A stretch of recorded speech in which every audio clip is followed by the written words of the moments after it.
Today, I'm going to show you how to filter friend requests in Epic Games, step by step, so you can control who can send you requests and keep your friends list organized the way you want it. This is a quick setting, but it's really useful if you want to reduce unwanted requests or simply choose a better privacy option for your account. If this video helps, don't forget to hit like and subscribe for more simple gaming tutorials like this. Alright, let's jump right in. First, open the Epic Games launcher on your computer. Once the launcher opens, look to the top right corner of the screen. You should see the Friends icon there, and that's where you need to click. When the pop-up menu appears, click on your account. This will take you into the account-related options for your Epic Games profile.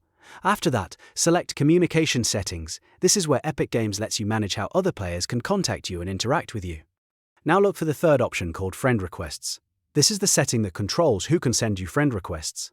Click the drop-down menu next to it, and then choose your preferred option based on how open or private you want your account to be. For example, you may want to allow requests from everyone, limit them to friends of friends, or choose a more restricted setting if that fits your needs better. Once you've selected your preferred choice, the setting should save automatically. And you're done. That's all it takes to filter friend requests in Epic Games using the launcher. It only takes a few clicks, but it can make a big difference in managing your account more comfortably. If this tutorial helped you out, please make sure to like the video and subscribe to the channel for more gaming tips, Epic Games guides, and easy how-to tutorials. Thanks for watching, and I'll see you in the next one.